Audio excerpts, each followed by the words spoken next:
Today's message is about understanding the level of being different in this world, especially how we see things in a new perspective as well, in God's perspective, to be specific.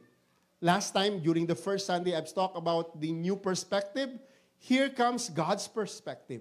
And this is about something that's little that we have, but when we give to the Lord, it becomes a lot.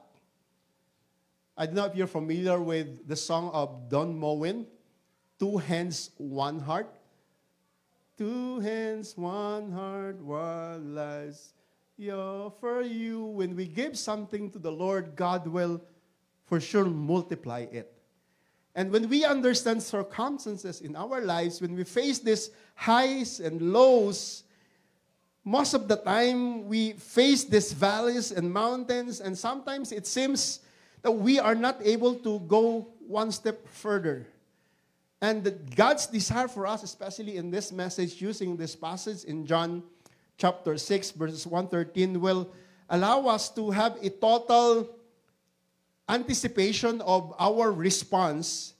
And sometimes this response would be overwhelming. And when this happens, our tendency is not just to quit probably to quit or to give to the Lord, to give it to Him. Give to Him. And let us not forget that God, who is in our lives, He is our Creator, and He is the Master, and He is our Savior. He is the lily of the valley, and He's always with us. And when we experience situations in our lives, lows, situations that are not what we prayed for, that we can still see things in His perspective, according to His perspective, and we can still call upon the name of the Lord.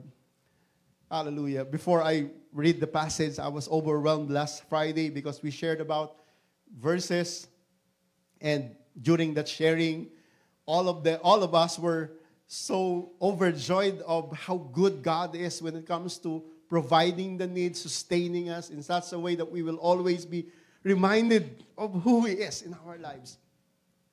And I was reminded of somebody who shared about, be still and know that I am the Lord.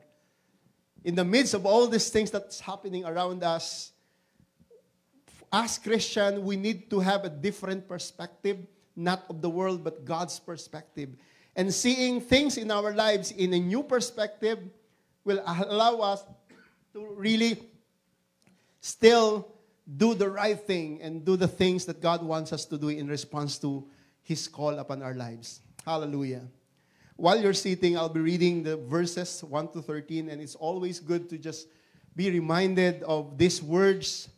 Hallelujah. And we will not just explain this passage. I will not just be explaining this passage, but also allow God, the Holy Spirit, to just illumine our minds and open our hearts so that we will see from His perspective things that's happening in us or around us or behind us or in front of us. All these things in His perspective.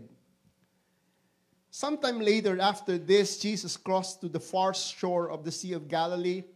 That is the Sea of Tiberias, and a great crowd of people followed Him because they saw the signs had performed by healing the sick. Then Jesus went up on the mountainside and sat down with His disciples. The Jewish Passover festival was near. When Jesus looked up and saw the great crowd coming toward Him, He said to Philip, "Where shall we buy bread for these people to eat?" Or if you're Filipino, where should we buy rice? He asked this only to test Him, for He already had in mind what He was going to do. Philip answered, "It would take more than half a year's wages to buy enough bread for each one to have a bite." Another of His disciples, Andrew, Simon Peter's brother, spoke up. "Here is a boy with 5 small barley loaves and 2 small fish. But how far will they go along so many?" Jesus said this. "Have the people sit down." There was plenty of grass in that place, and they sat down. About 5,000 men were there. Jesus then took the loaves, gave thanks, and distributed to those who were seated as much as they wanted. He did the same with the fish. When they had all had enough to eat, he said to his disciples, "Gather the pieces that are left over, let nothing be wasted." So they gathered them and filled 12 baskets with the pieces of 5 barley loaves left over by those who had eaten. Thank you, Lord, for blessing our time together, especially in these verses. We pray that not just we will see ourselves different when it comes to these circumstances, but we will do the things that you cause us to do, having a perspective of your perspective in our lives. Just, Lord, be lifted up in Jesus' name. Amen and amen. Hallelujah. I'm fond of this, especially when it comes to this perspective. It's a picture of an absolutely impossible, especially in the eyes of man. Sometimes we always say that how can I possibly pass through these circumstances? I think I've shared multiple experiences as a pastor and as a minister.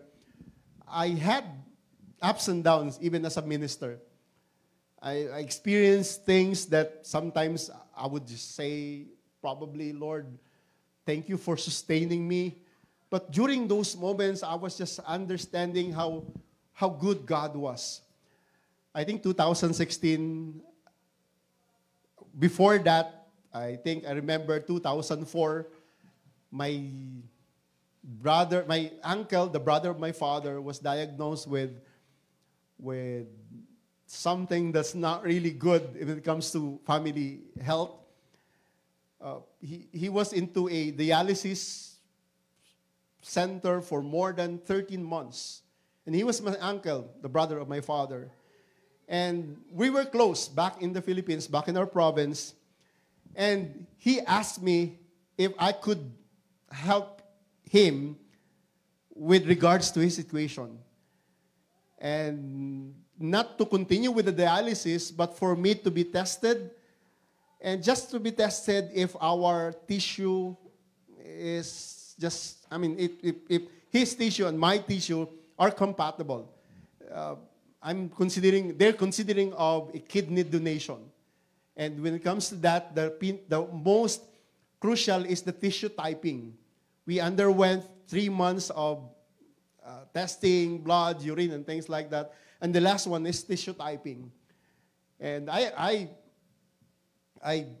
received that kind of confirmation that I will be donating my kidney to my uncle 2004. And it happened, and 12 years after, 2016, from 2004 to 2016, I experienced for the very first time something that's strange. And when I was hospitalized 2016, I was just having a stomach difficulty and uncomfortable situation. I was rushed to an emergency room, and the doctor told me after some blood lab tests to be confined because my creatinine was not so normal. It's too high. And I was shocked. The doctor explained me that it's about your kidney. I have only one kidney because of that 2004 donation to my uncle. And I was just imagining it's really impossible for me to have this kind of problem because this is kidney, this is creatinine. And when I was admitted, my wife then was really worrying a lot for example, because that's normal in a sense because it's health issue. And then when my uncle, when my titas, when my extended family back in the U.S. knew the situation, they were saying and like messaging my dad and even myself, you could have saved your life. Instead of giving your kidney to your uncle. But my uncle then, 2006, was still alive and healthy. And I was just praying, Lord, what happened? What's this? What's this? And because I'm a pastor, I have this faith that even in the impossibility, even in this scenario, God can still perform miracles. God can still show His hand and His miracle power. And that's what we did. We prayed. The church prayed over. And amazingly, after 5 days in confinement, the doctor couldn't even just diagnose or know the explanation why my creatinine from too high becomes too low. Without any injection of medicine that would make my creatinine go back to the level. And that speaks of God's miracle. And even my aunties and uncles were just grateful of that miracle. And I was just saying that when it comes to understanding how God performed His hand and showing that He can still do this, I mean, as far as God's perspective is concerned, He keeps on giving us these circumstances so that we may be able to hold on to His character that He performs and shows in the midst of impossibility possible. Hallelujah. I think we all have in mind the message of the Bible, especially when Jesus encountered these people, and when these people were asking and questioning about the kingdom of God, especially how to be saved. And Jesus said, I think I already mentioned about that one, the parable of the eye and the needle. It is impossible for the rich man to go to the kingdom of God, then it is easier than the eye of a needle or the camel to go through an eye of a needle. So just imagine needle and then eye of camel. That's impossible. Meaning, when Jesus said, what is impossible with man is possible with God. Same with my experience. I mean, even the doctor couldn't even know the exact thing, but God showed that He is the God of the impossible. And He showed me that way. So when it comes to the understanding, especially from this message, we have this perspective. We have this seeing things around us, all aspects of our lives in a new perspective, in God's perspective. Because when we are tempted to see things in our own lens, in our own eyes, we will just inviting lots of worries and not so good perspective. So when it comes to this message, I want us to take this burden that we have, or whatever it is that we're experiencing, the impossibility in our lives. I mean, believe that there's an opportunity for us, for God to showcase His power, that His ability to overcome any and all sorts of situations without exemption. Maybe when we see things, when we see problems, when we see obstacles, valleys and mountains in our lives, that how can we surpass these things? It's too little, it's too impossible. But when it comes to God's perspective, I think, hallelujah, that God will see us through. Amen? Hallelujah. And the passage that we are in front of us will allow us to have an understanding of the whole situation, the whole reality. And the point of this message will always brings us to a glimpse of we are different because we are seeing things not on our lens. Before going to our points, 3 principles this morning, I was reminded of Paul's words as well in his language, the Philippians and Ephesians. These believers, he said, have the eyes of pray that God will give us the eyes of understanding so that we can see not our circumstances, but His ability in the midst of our circumstances. Hallelujah. Amen. Are you ready? Seeing things in God's perspective, and these things and this perspective will allow us to see the regular thing, and also when seeing the regular thing, that we will see the hand of God, not our limitations. First thing is, when we see things in God's perspective, there's a reality that our situation is overwhelming. Hallelujah. It will not negate or will not get out us of the real situation, but we will still recognize that our situation is overwhelming. Our situation is beyond our imagination, the recognition of the situation. Look at this one. Jesus knew all the situation. I like this passage, especially in verse 5. There were people who were coming to Jesus just for them to get healed, just for them to experience healing. And these people were following Jesus, as in following. Hallelujah. If during Jesus' time they could have YouTube or Facebook page, people had probably more than billion followers during his time.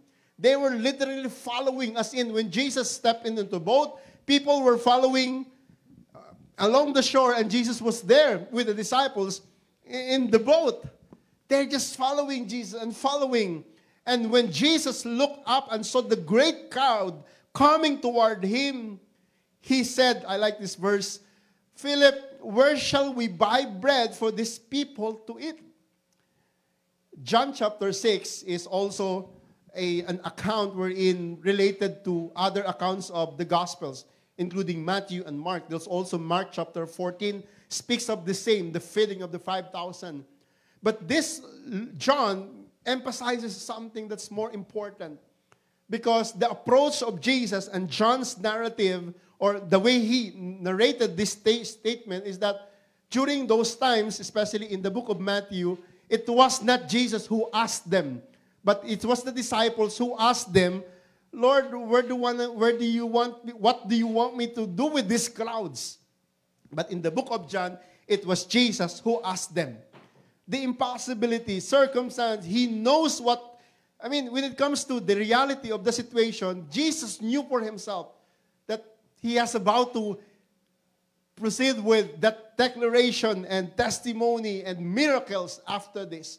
He knew exactly. Verse 6 says, when Jesus, verse 6, I like this, he asked this only to test them, to test him, for he already had in mind what he is going to do. He was going to do. One principle this morning from this statement is that I like what this is saying, that he knows what you are facing today. Not just the situation, but he knows the very exact situation that you are in right now. Even when you decided to come to church, even the things that will be happening, he knows it already. From that understanding will allow us to have a glimpse of hope and peace that God knows already. God knows already. Jesus also knew how he was going to handle the situation. For us, it's impossible. I don't know how to handle this. I don't know what would be the outcome of my action after this. But Jesus knew for himself. Before even the answer, before the situation even materialized, God knew for himself that he will perform miracles just to expose or say something that's amazing, that even the situation is overwhelming, God can still perform. Hallelujah. I think this is also a pattern in our lives. When we experience situations, when we experience circumstances, that we can still hold on to the truth that, hallelujah, praise God, that he performed miracles.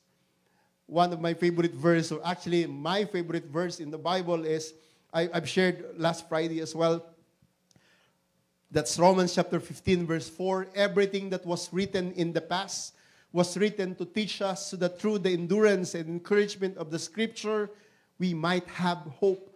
Meaning, what they experienced in the Old Testament and New Testament, when we view those things in God's perspective, we will not be disheartened or overwhelmed and not to trust him, but we will always trust God in the midst of overwhelming situations in our lives, that we can still see that God performed, sustained, provided in everything, and even right now, he can still perform.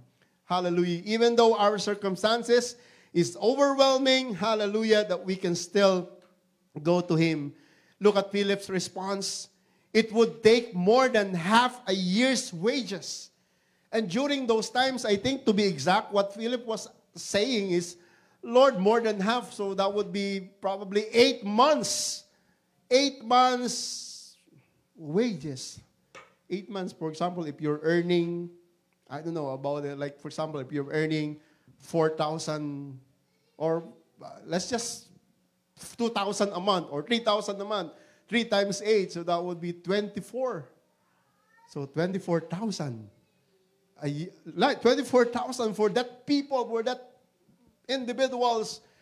I mean, when you consider the number, the tagline in our Bible is the feeding of the 5,000.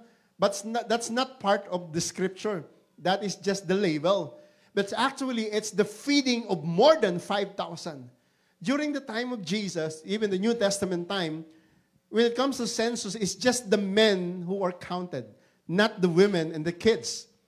So when these people were following Jesus, it is assumably given that there were also women and kids.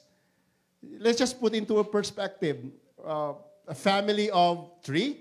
So if this family of 3 were following Jesus, men 5,000, women 5,000 as well, and then 5,000, it could be 15,000 were following Jesus during those times, and it's, according to Philip, more than half of year's wage to feed this one. And even Andrew made a description that it's not just simple as this.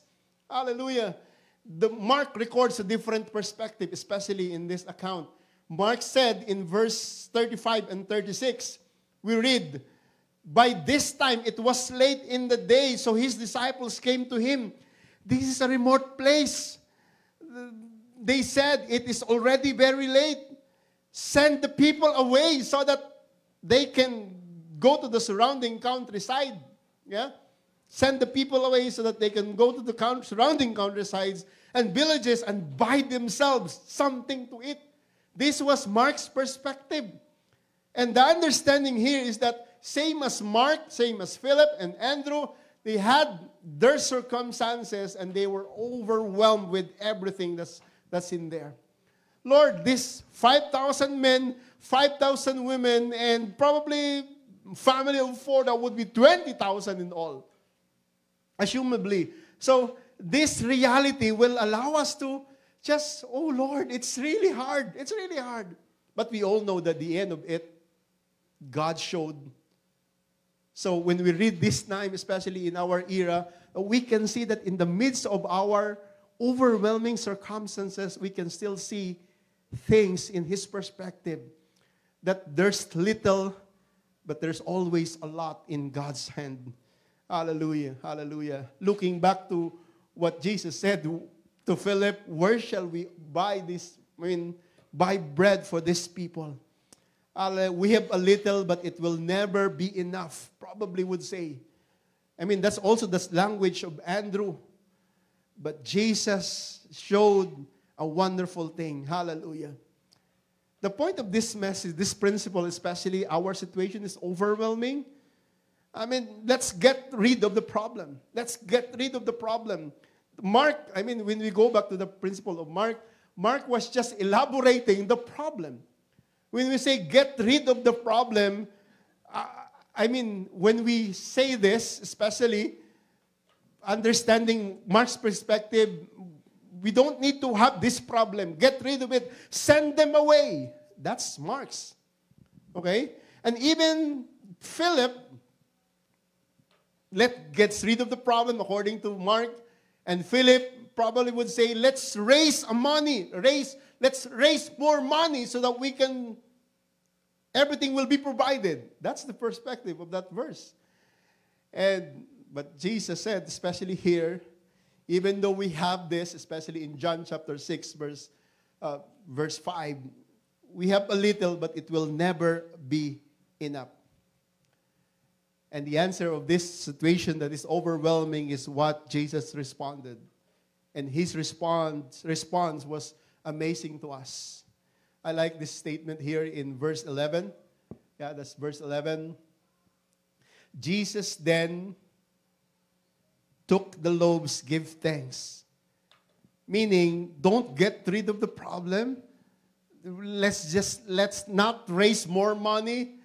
Even though we have, it will be enough. No. The point is, let Jesus have it. give it to Him. Give it to Jesus. Hallelujah. Is that probably it's easier said than done, but when it comes to our faith, that's the thing. That's the principle. That's God's perspective. Give it to Him. You don't have to labor more and more and more for you to have more things. Just give it to Him. And my pastor would say, God has a million ways of showing that He provides. This is different perspective. God's perspective. Sometimes we're limited. Sometimes we see things that, Lord, I think this is impossible because understanding my situation, it's really overwhelming. But when we take actions based on our own perspective, get rid of the problem probably. Do more jobs or things so we will be supplied. I think this is the more thing that God wants us to do. Do not listen to anything the flesh has to say about any situation. Do not listen. It's just lie. If you are in it, God has you there for a very purpose. Even though there's this, sometimes our own mistakes, sometimes we have failures in the past that keeps on coming back. Regardless of those things, if we give to Jesus, even though in our own perspective it's impossible, but when we give it to Him, hallelujah, we will surely experience His miracle. He's not looking for self-doubts or question marks. He is looking for faith. Amen. He is looking for faith. Tap your seatmate and say, faith. Hallelujah, hallelujah. Brothers and sisters, it's not manifesting.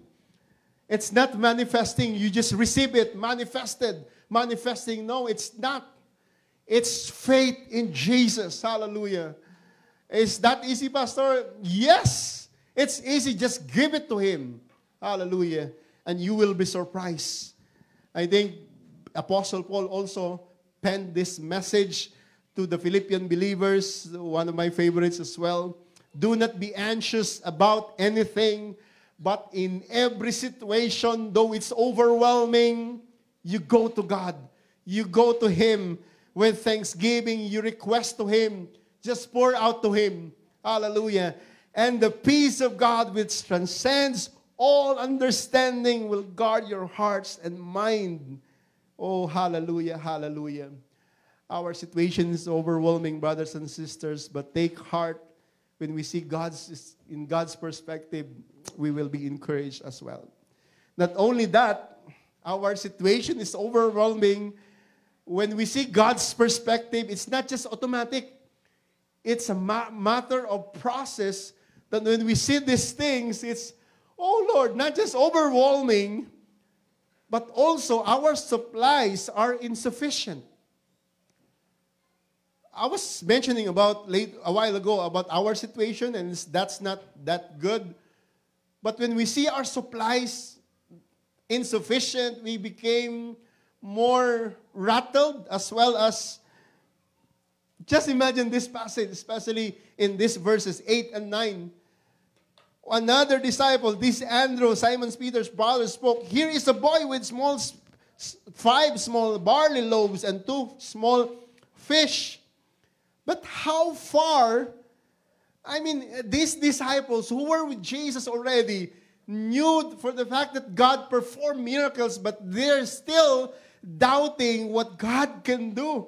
It was Philip first, and here comes Andrew. Andrew made a solution, found this boy, but the question is, how far will they go among so many? 5,000, 10,000, 50,000, or even 20,000 for the family of 4 during those times. Hallelujah, hallelujah. It's insufficient, insufficient. I remember as well just encountering this Andrew and Philip when offered by a situation that is overwhelming. There's an account in the Old Testament that has the same implication, same meaning, and same response. Jesus and His disciples and a prophet with his servant. I'm speaking of Elijah. I'm speaking of this person. in 2 Kings, there were circumstances wherein there's a man came from Baal, bringing the man God 20 loaves of barley bread baked from the first ripe grain along with some head of new grain. And Elisha said, give this one to the people to eat. And then the servant of Elisha, how can I set this before 100 men? Just 20 loaves, 100 men.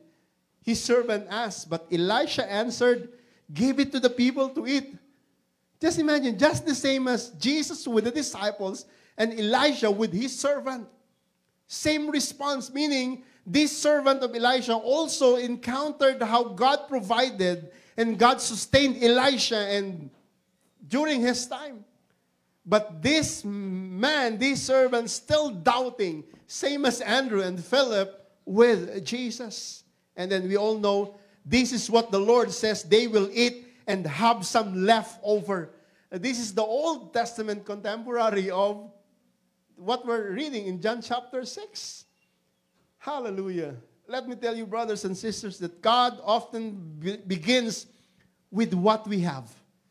Hallelujah. God begins with what we have, not what we don't have, but what we have. And Jesus often takes what we bring to Him and multiplies it.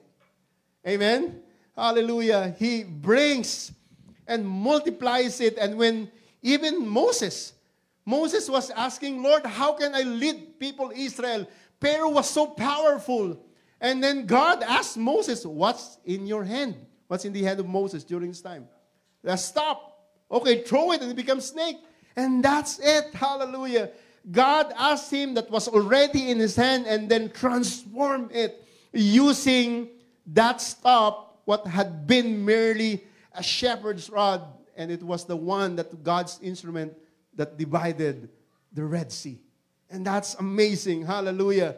And when even the widow, remember widow, and this is Elijah, the widow was asking about it. She had something that's not really good. And Elisha asked him, and Elisha said, what's in your house? I responded that she had only a small amount of oil. So Elisha commanded her to borrow the jars and pour out, and everything went to history. Their jars were full. Brothers and sisters, God created even especially everything in us just to show this wonderful statement that He normally takes the ordinary things in our lives and transform it for His honor. Hallelujah. Amazing, amazing. Hallelujah. Even though our supplies are insufficient, that we can still trust Him. That we can still trust Him. Amen. Our situations is overwhelming. Our supplies is insufficient. It does not end there, because the principle this morning before we end is that His sustenance is abundant. Hallelujah. Amen. His sustenance is abundant. Overwhelming, but His supplies is also abundant. His sustenance. Jesus was not disturbed by the circumstances during this time in verses 13 and 10 to 13. And the understanding here when you read, have the people sit down. I like this statement. I like that principle because Jesus knew what He had to do during His time just to show how powerful He is.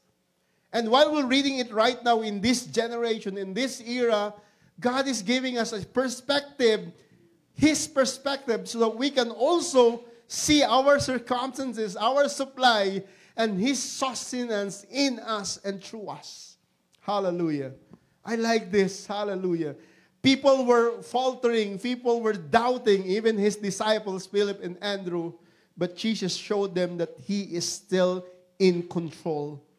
Hallelujah. From this perspective, in verses 10 to 13, He used this so that His doubters will be fed and the hungry will receive the blessing. He does this to teach us that who is in control. Amen. Sometimes our situations is really overwhelming, and sometimes we say that I think it's really out of control. And my supplies is insufficient. I think I need more, more, more, more. But when that happens, let us be reminded of His perspective that we are really different than other because we have a big God that can be, our refuge and things of our security.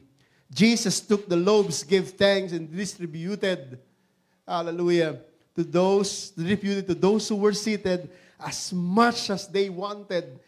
He did the same with the fish. 5 loaves of barley and fish. I don't know about it, but it's just a testimony of, this is not just a story. This is a testimony of God's sustenance, and God's supplies is really sufficient for everyone who will trust in the name of the Lord. Amen. Hallelujah. Sometimes in one moment or multiple moments in our lives as well, we're not perfect. Sometimes we accidentally regret things that we've done. We mess things as well. But in the midst of those things, He still provides, He still sustains, He still proves that He will, for sure. Hallelujah. There were people who were famished, hungry to the highest level, and every need was met during those times. I've been mentioning that more than 5,000 people, to be exaggerated, 20,000 people were fed, and Jesus took the little 5 barleys and 2 fish and turned it into a lot of blessing and sustenance. Hallelujah.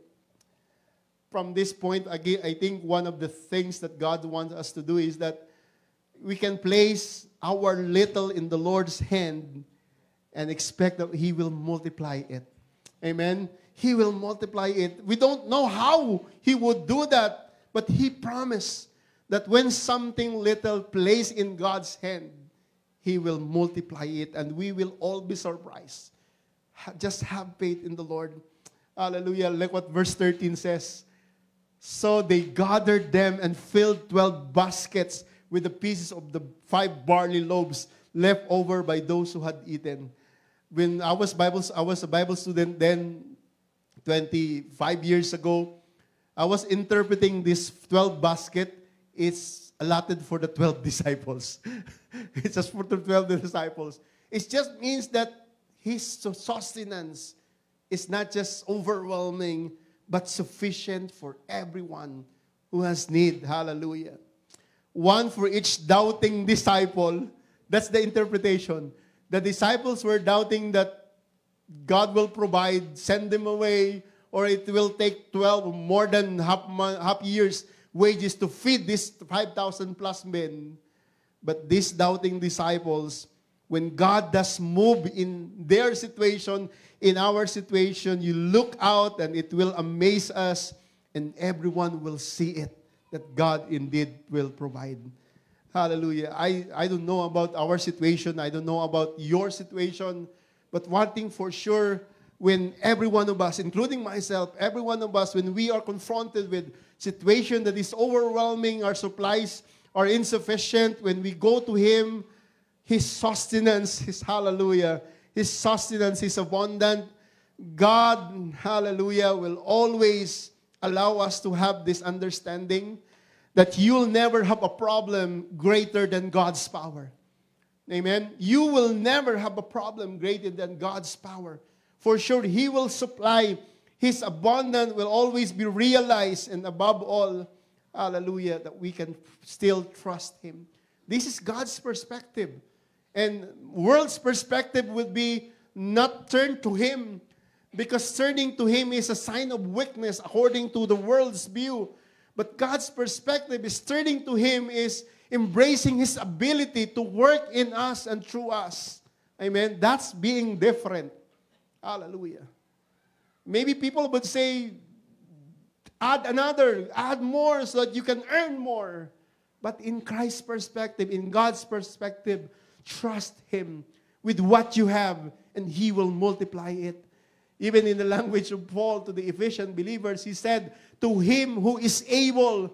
Maybe we're not so capable of earning much or having much, but when we trust Him, Hallelujah. Re-echoing the statement that He has a million ways of showing that He provides and He is able to do immeasurably more than we ask. Look at the language that Paul used here.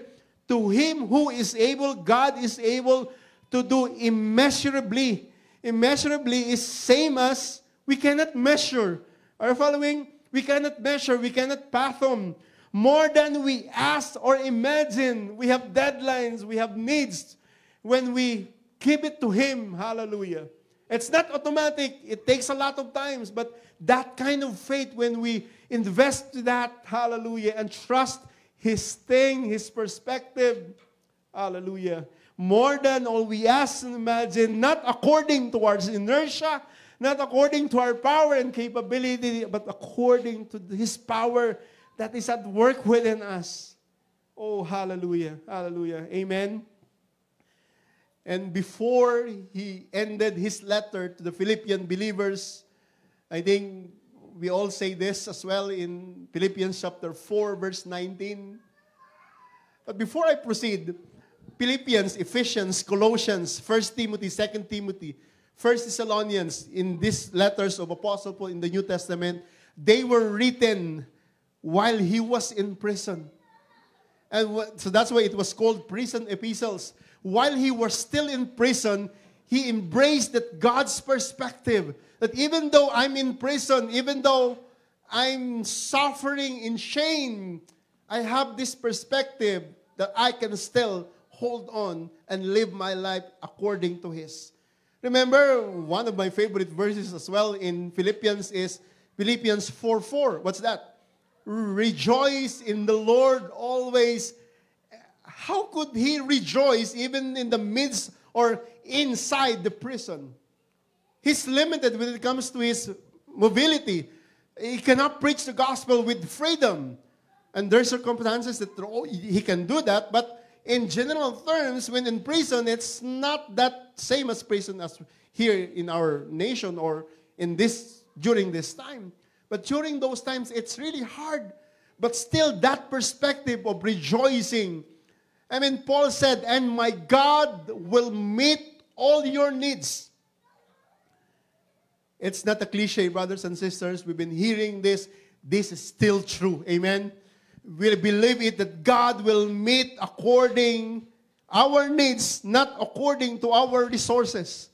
Not according to our paycheck, not according to our income, but according to the riches of His glory.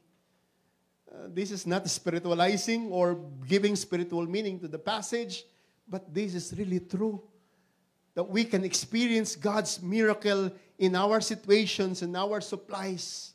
And we will experience His sustenance that is abundant in Christ Jesus. Amen. I don't know about you, especially this morning, brothers and sisters. It's really hard. This is not an easy task. But when we come to a point of understanding our faith in God, hallelujah, I believe that God will allow us to bring our burden to Him and come to Him as we are. And I believe that we will experience His sustenance that is not limited, sustenance that is abundant. Hallelujah, sustenance that is beyond our imagination, immeasurably. And hallelujah. And I believe that from this perspective, God will allow us to think differently. That is the meaning of our series, different perspective in the midst of the world's perspective. Hallelujah. And let me tell you this, that before I end this message, that whatever you're facing, just give it to the Lord. Whatever you're facing, give it to Him. Maybe finances, maybe relationship, maybe health, maybe career or job or impossible things, or maybe it's really hard for us to carry. Hallelujah. Just give it to the Lord. Hallelujah. I'm so excited that I would like to just next time be hearing lots of testimonies. And this morning, while everyone eyes closed, hallelujah, let's come to Him and give it to the Lord. Come on, let's bow our heads. And you can say to Him, Lord, this is what I'm carrying right now. This is my situation. It's overwhelming. Our supplies are insufficient and limited, and we have these things. Hallelujah. Oh God, hallelujah. But thank you because your sustenance is abundant. And every individual this morning, Lord God, father, mother, family, whatever it is that we're carrying, Lord, we are giving it to you.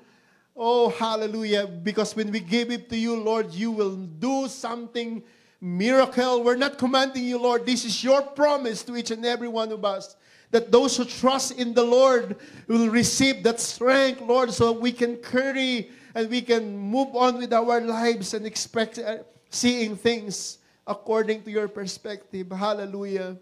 Maybe our hearts are crying right now. Maybe we are so overwhelmed with the situation, and sometimes it's hard to move forward or to go on with our lives. And Lord, you know every situation. You know every predicament, circumstances. Hallelujah. Thank God what they experienced during the miracle of the feeding of this more than 5,000. It's just a testimony of who God is, the one that we serve this day, Lord. You are the same yesterday and today and forever. And you are happy, always willing to express that you are the God of miracles. And we claim it, God. Hallelujah. In the name of Jesus, Lord, continue to just show your people, Lord, that you are the God of miracles. Oh, Lord, hallelujah. Just like the passage in the Old Testament when this servant or this fellow were overwhelmed with the situation, and King Jehoshaphat come to you, Lord God, and with that kind of prayer, Lord, we don't know what to do, but our eyes are on you. That's the same. We are echoing, Lord, that statement. Hallelujah. Our eyes are on you, seeing you that you will provide, seeing you that you will sustain, seeing you, Lord, that you will show your miracle to each and every one of us, not just from these people, from this fellow, even our family online, wherever they are, God, in the comfort of their house or their home. Lord, allow them to experience that you care, that you supply, that they will also trust you with all of their hearts, Lord, in Jesus' name. Hallelujah. Maybe some of us, Lord, are having some kind of difficulties when it comes to their health. You know them by name. Maybe they are raising their hands. Maybe they are saying to you, Lord, in faith or probably in desperation, Lord, honor their faith. Touch their bodies, Lord, in Jesus' name. You are the same yesterday and today and forever, and you will still perform, and you will touch your people, and you will honor their faith in Jesus' name. Lord, somebody in our midst is praying for financial breakthrough. Oh God, you are our God. Hallelujah. You know those persons. You know their prayers. You know their hearts in Jesus' name. Hallelujah. Our supplies is limited. Their supplies probably is insufficient. Ours, Lord, is not enough. But you are enough, God. Hallelujah. And you have a million ways, billion ways of showing to each and every one of us that you care us and you love us. And you even gave Jesus Christ for our salvation, and nothing more or less important to you that you will withhold to us, but you will shower to us, Lord God, this morning and for the rest of our lives. And even those people who are not here for some reasons and they were hindered by circumstances, Lord, in Jesus' name, be with them.